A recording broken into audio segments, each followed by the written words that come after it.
Hello and welcome to the Knowing Show. I am your host, Christene Marie. Y'all, I'm happy to be back with you. It has been a weird week. I've been traveling a lot and it's been so busy. Not even traveling so much as it's been busy. And so I think this is the longest time it's been since we've had like a normal show. We have a normal show every night. And so it's been strange and I've missed you guys not having kind of our normal nights together. So hi. I want to talk to you all about how to protect others from ourselves, from you and me. And it's kind of a weird topic. Also, tonight we're going to be doing something a little bit different as well. As I said, I have been very busy. And so tonight we are talking about how to protect others from ourselves, but we're also going to be cooking together. Not really cooking. I literally just need to chop cucumbers. So that's what I will be doing. And I welcome you if you are in meal prep mode or something. I'm going to take off my rings. If you're in meal prep mode or preparing for dinner, feel free to join me. I'm just going to wash my hands and then get to cooking.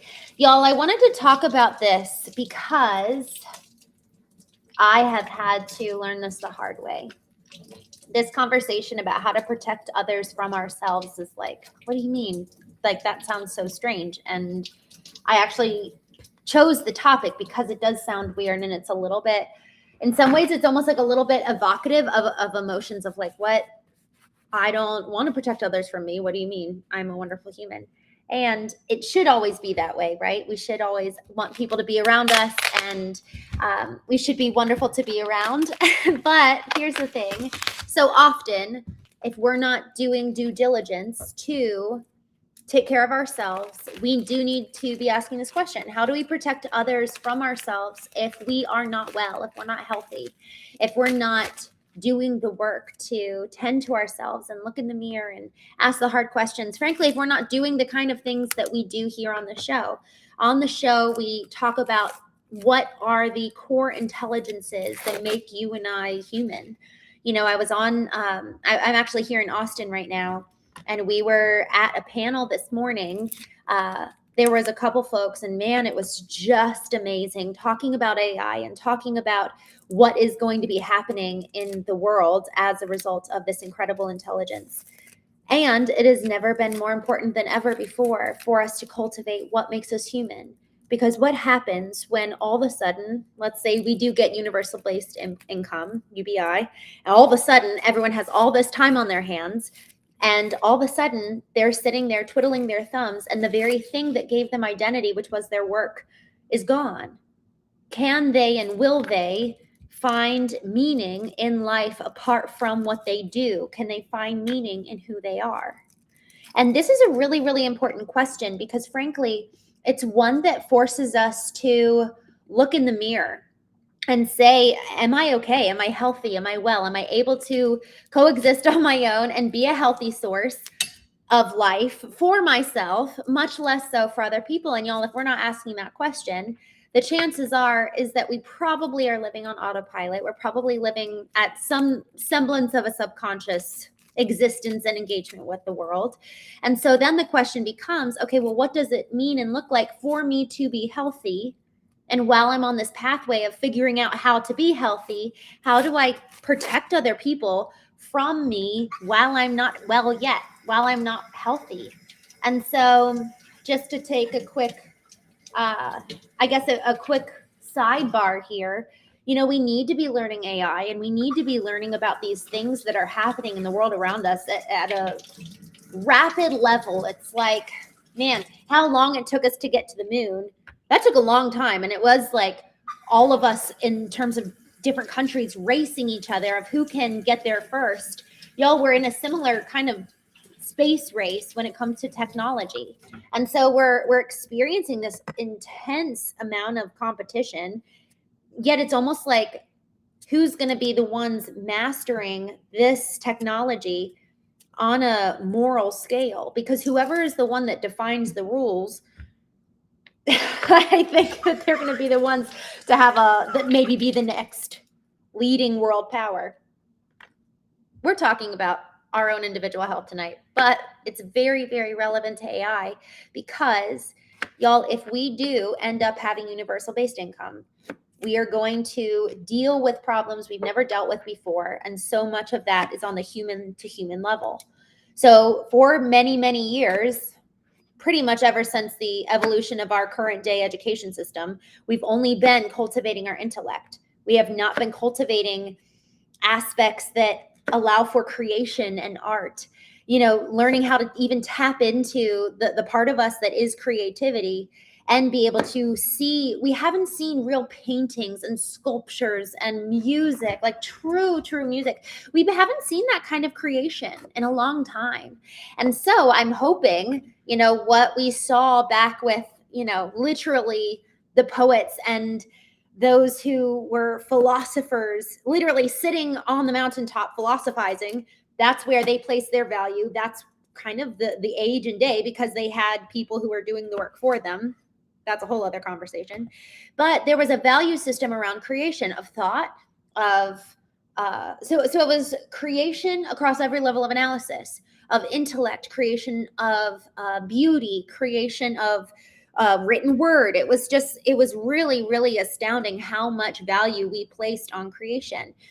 And now so much creation has been made manifest through technological advancements. And so what would it look like for us to return to true creation in the sense of beauty and art and music?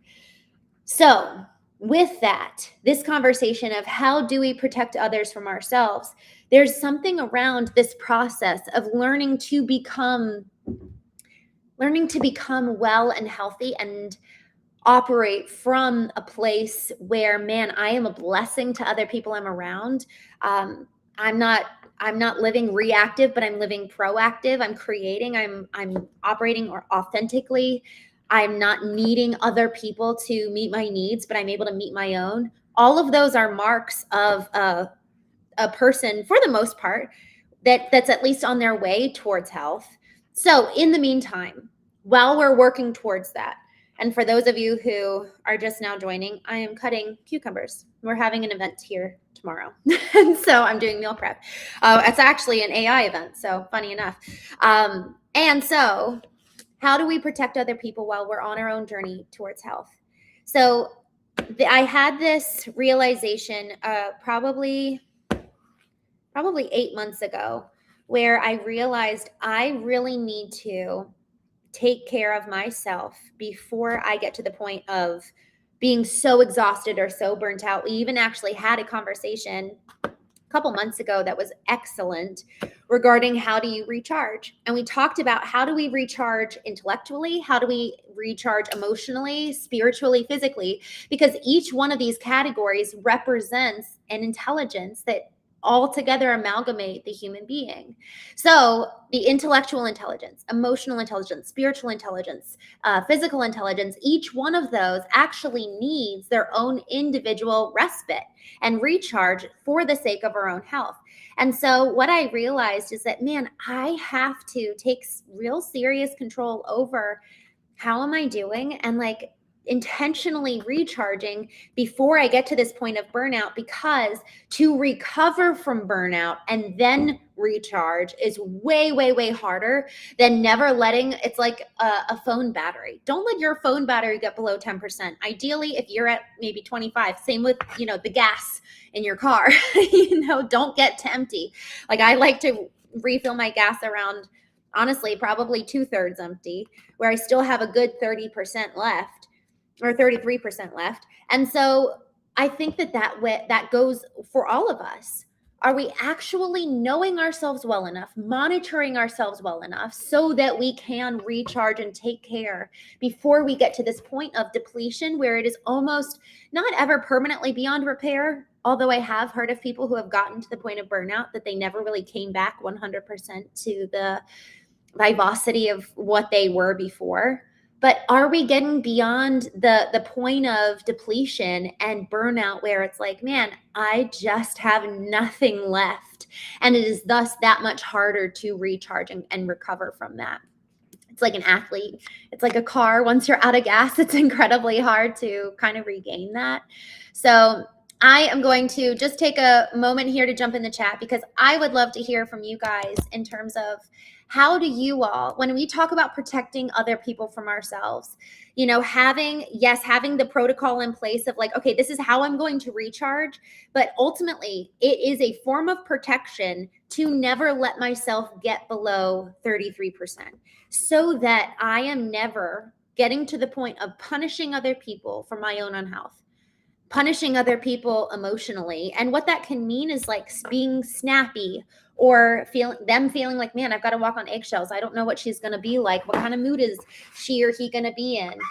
Y'all, I think a lot of us actually experience this in childhood from even our parents, who, regardless of what our relationship looks like today, if the door slammed a certain way, we'd be like, uh-oh, dad's in a mood or something. Hold on a second. I have to grab. Aha. Yay. I found something with a lid. I'm in an Airbnb and it's like hard to know what they have here.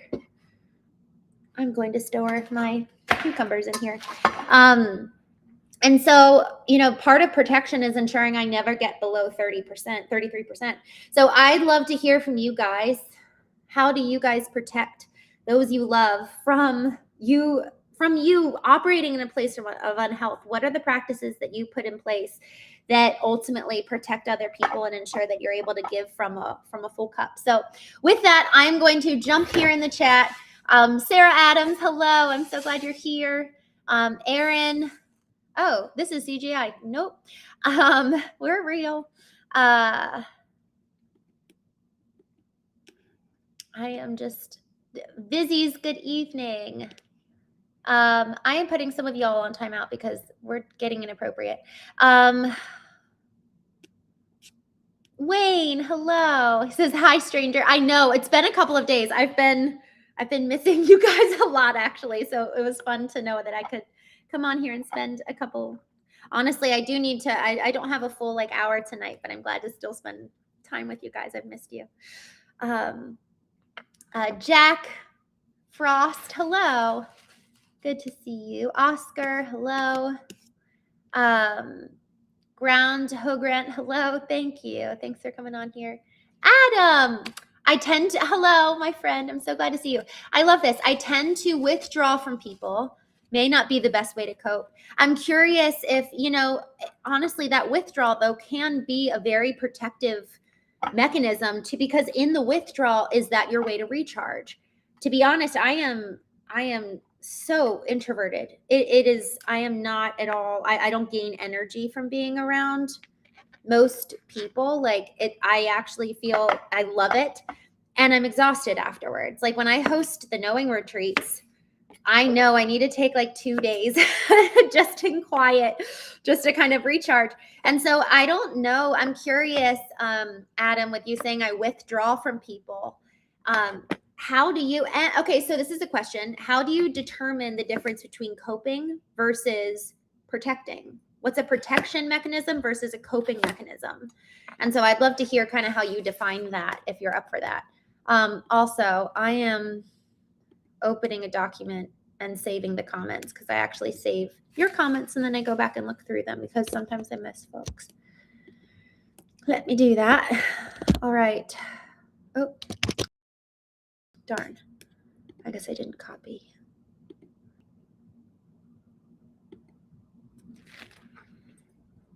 I think I just, okay, here we go. I'm back. My computer has not been pleased with me. It needs a full rest. Man in the Hat says, I protect myself by not letting people into my life. I think that's what you said. Hold on. I have to scroll back. First, hi. Nice to see you. Okay, here we go. All right. So you said, yeah, not letting people into my life.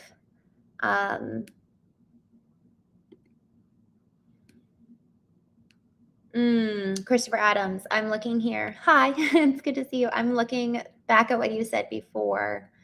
Having a spiritual cup is a question of balance. How can we expect to love someone else if we can't be graceful towards ourselves? An overflowing cup is giving to others in abundance. I just got chills. Y'all, it's really so true. The level of judgment we extend to ourselves is so often what others experience to us or towards us. I was talking to a friend of mine she said that she heard her son, and he was like, I'm such an idiot. And he's what, like 6 years old? And she's like, where did you learn to talk like that to yourself? And then she realized, oh, I don't think I've ever told myself out loud that I'm an idiot in front of him. And I think that about myself all the time. Our kids are such a mirror for us, and our loved ones, our partners. Like, y'all, what is the judgment and the standard to which we're holding ourselves that we subconsciously hold others to, and then judge them accordingly? So to your point, Christopher, man, if we want to love others freely and give freely, we actually need to first start with modeling that for ourselves. That's where, man, tending to myself, it's like the TLC. I just honestly, I was really, really depleted one day. And I realized that truly the way to love and serve best was by taking radical responsibility, not just to, because I had always viewed, when I talk about radical responsibility, for the most part, I'm talking about like, do the work, like look at the bad things about you. Bad, there's light and shadow to everything. But like for me, doing the work has always been more so on like, go look in the mirror, and like it's kind of not negative, but just it's hard. It's not necessarily pleasant. But part of this is why we started doing trivia, y'all, on Wednesday nights, is to play. That is so life-giving. It restores our soul at a level of where play is just like, man, it's like oxygen sometimes. Like we need to be able to restore at that level. And so to your point, Christopher, like giving from overflow, giving from abundance, and the way that we love other people starts foremost with us. Are we actually giving to ourselves and tending to ourselves and loving? And that's, I think, the proper perspective on loving ourselves. I've never liked society's term of loving self because it always felt like an abdication of responsibility. Love my thighs and take baths and don't do the work. It's like, no, I actually really, really don't like that. And I think that there is something to the concept of, I think, what they're getting at in so many ways, which is to afford compassion and also don't abdicate our role and our responsibility. So it's the both and, it's the integration of these two seemingly very opposing ways of living, which is like the David Goggins, beat the pavement, run the 100 miles, don't quit, with, honestly, it's like the Spartan and the Athenian, the lover and the warrior. And frankly, I love both. I feel so inspired by David Goggins. And I also want to raise kids and give to others from this real deep place of love. And I know I cannot do that if I do not have that towards myself first. And if I have not received that from God himself. So it's like, it's very much so a cycle. What I receive comes into me, permeates my soul, and then comes out of me. And so what am I allowing in? No, I did it. It's not closing. There we go. Yay! Thanks for being with me. We just chopped all of our cucumbers for the night. Huzzah. All right, I'm going to come back to the chat. Okay. I love, Paul says, I'm the best chat person here. I would never cuss. I love you. Yeah, y'all. We are starting. I'm so excited. Starting next week, we're going to have our Knowing community. I was working on it on the plane ride here to Austin. I'm so freaking stoked. On the 9th, we're actually going to have some of you come live with me. I don't know who yet, aside from Bradley. We're going to talk about Bradley and business and career moves. But my hope is that probably Thursday night, maybe Friday, but probably Thursday, we'll have you all go live with me. So yeah, I'm excited. All right, let me come back to the chat. Take a gander. Okay.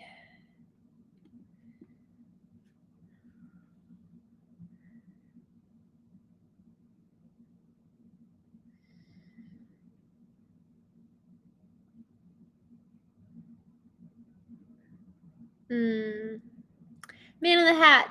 I just saw your note. I appreciate real conversations, not cliche after cliche. Too many people seem to share a metaphor or cliche to portray as though they actually understand.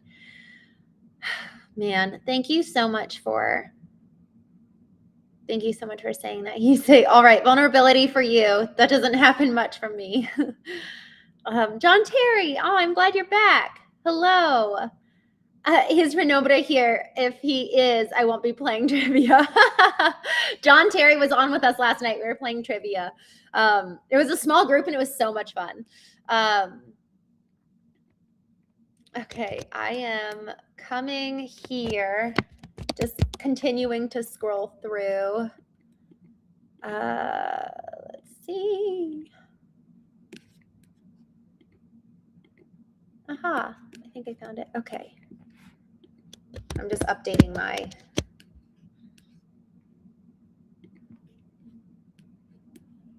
Word document.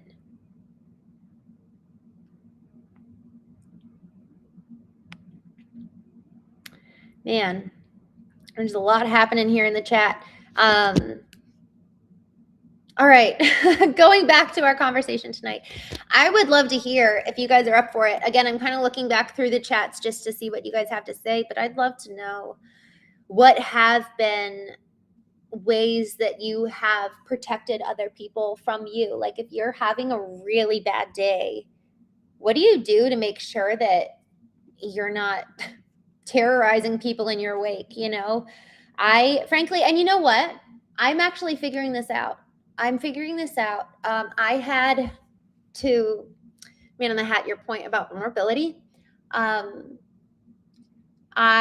had about 72 really rough hours with my darling this weekend. Saturday, Sunday, Monday, and we were, Sunday, Monday, Tuesday, we were traveling, and it was weird. And what I realized, one, I knew that I really needed to take time to get vertically aligned. And when I started feeling annoyed about whatever it was, annoyed at myself, annoyed about the schedule, just like my instant reaction, usually I'm super good at like processing it quickly and moving through it. But normally I do that by myself. And so to have somebody with me while I got the instant like frustration and then moving through the emotion and then coming out on the other side, I think it was strange for him to experience that, because for the most part, he doesn't see me be like, oh my gosh. And then me being like, okay, how am I going to handle this? Okay, what am I feeling? And then moving through it. He doesn't see the, oh my gosh, or whatever, because we don't live together. And so there's something around kind of the intimacy that comes from a shared space where you really do get to know somebody. And so we had a couple of days where it was like, oh man, okay, I actually need to start communicating, I am processing something right now and I just need a little bit of grace, or I'm processing something and if you can give me a couple minutes, or, and I need to actually, so the thing that I needed to start doing, the thing I need to start employing to protect others from me is actually communicating, hey, by the way, I just need a minute. Like, can you give me 20 minutes? Can you give me 10 minutes? Because y'all, if I do not process, it will be suppressed. And I know, because I lived 28 years of my life never paying attention to anything I felt, whether it was grief over my brother-in-law, whether it was just so much anger at God. How could you let this happen? I didn't process anything. I tried to just exist how I should. I lived under the law of shoulds. And that is how I lived so much of my life and operated. And thus I never allowed myself to feel anything. So everything was just building on top of each other for 28 years. And so in the last few years, I've been learning, okay, how do I feel? How do I heal? Because we cannot heal what we do not feel, much less not just feel, but come to know and know it with wisdom and know it with empathy and know it from this place of emotional intelligence, where it's not just, oh, I'm feeling my emotions. It's I'm feeling it so that I can move through it, understand it, express it, convey it, and then be free from it. That's the goal for me, is freedom and creation.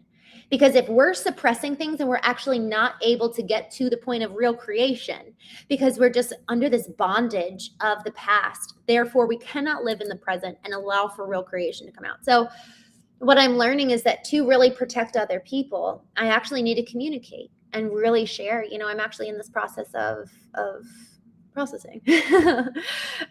Just jumping back here in the chat. What have you all found meaningful, useful, helpful as you're processing? Andrew McMahon, hello. An intelligent doctor said vulnerability.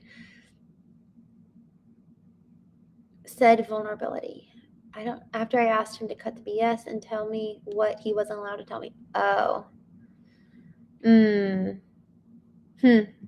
Emily, hello. Good to see you. Thanks for coming on here. Me and then, who are you? I'm Christene Marie. It's good to meet you. Thanks for hanging out. Who are you? Will Chandler, hello. The Kingdom of Osman. Hello. Good to see you. I guess isolation. I really do think, yeah, Baby Lane, get off the internet. John Dixon, turn my phone off. Stay in bed if you're having a bad day. Man, y'all, this is so good. I really, really love the point about isolation and turning our phone off. It's not being alone just so we can doom scroll, because is there anything more damaging to our psyche, to our emotional health, to our psychological, emotional, physical health than just isolation and doom scrolling? Like, that is the perfect storm to go down these really dark paths. And so, to y'all's point about like, turn off the phone, get off the internet, go into isolation. And I love, John Terry, you said stay in bed. You know, there's this biblical story of a man who like goes through this really, really rough time. And as the text goes, as the story goes, it says, and so he slept and God fed him and God gave him shade because it was hot outside. And then he slept again. And then he woke up and God fed him. And then he slept again. And it was just like the basic needs. And I think sometimes we forget the importance of just the basic needs when, man, we're in like deep grief or really, really suffering. And I think probably one of the most important and healthy things we can do is make sure we're getting enough sleep. What are we feeding our bodies? Y'all, when I was going through, after my husband left, I was just so devastated. I've never had a drinking problem or struggled with addiction. But I couldn't, if I drank a second glass of wine or champagne, I would just want to cry. Like, I knew. So that was a boundary for me. Like, okay, I actually need to not to have alcohol. Like, I'm just so deeply sad. And that's the thing. So much of what we eat and what we drink actually stimulates these depressants. It's wild. So I love that. Oh, Robinson says cooking food. I love that. Good for you. I love, love, love that idea. When I do have a bad day, I just stay in till I get it all out. Best for everyone, Clay Patty. Y'all, has anyone here ever done the hitting rooms? What's it called? The smash rooms. I'm curious about that if anyone has. And I love this. Paul says, I call my family. That's what makes me feel happier. I love that. So processing either by way of isolation or in relationship. I love that so much. And y'all working out, like getting exercise, staying away from bad food. So good. Isolation and time for yourself is better than bringing in others to your shame or disparities, unless they really can challenge you, love you, and support you on the process of getting out. You know, I don't think like we're in relationship for a reason. I will say though that there's so many, unfortunately, we're not taught how to do relationships. We're not taught how to engage in a way that is healthy. And so for the most part, this journey towards health is vertical first. Let me learn how to actually tend to me, and then I can go outward. And so I think that's the radical responsibilities, go inward. And then after we learn how to do that, then we can really experience healing in relationship with others. These nuts 27, you need vitamin D3, K2. Dude, I'm sure I do. Robert Flores, hello.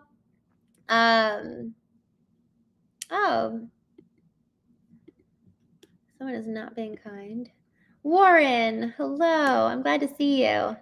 I I love that. D3K2 lifts your spirits back up, helps you with inner peace. It's sunshine in a bottle. I'm so grateful you actually brought that up because y'all, isn't that such a good point about, are we even having the right nutrients and supplements that we need for us to be balanced? And somebody, they did a blood test and saw that they were super high in mercury poisoning. Like, dude. And so they were really struggling with terrible headaches, and the mercury was just making them feel drowsy and fatigued and terrible headaches.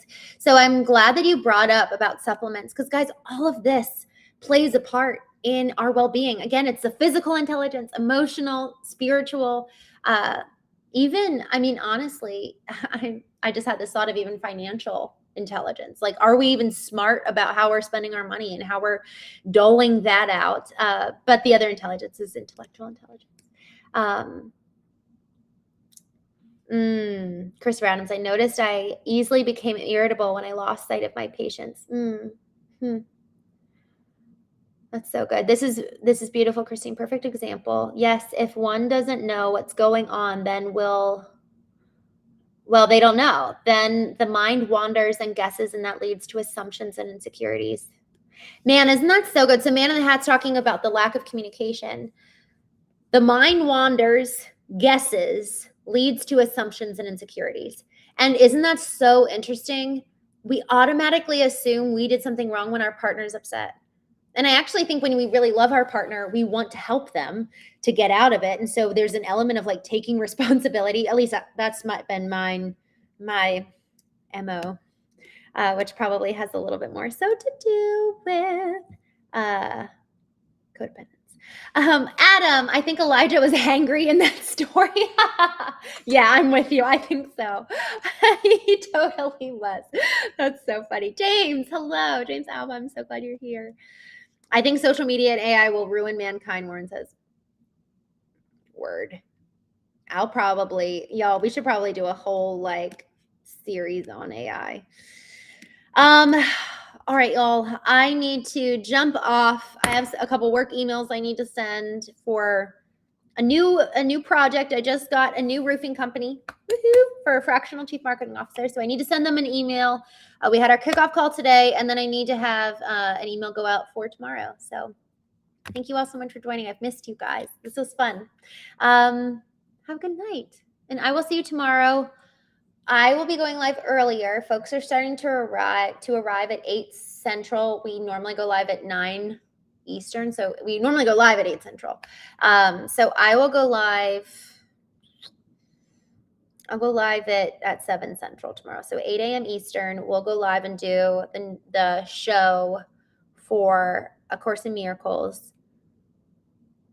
I'm going to go live at 12:30 Eastern for the trades conversation. So if you want to join us, we'll talk business and marketing for the trades at what time? Yeah, 12:30 Eastern.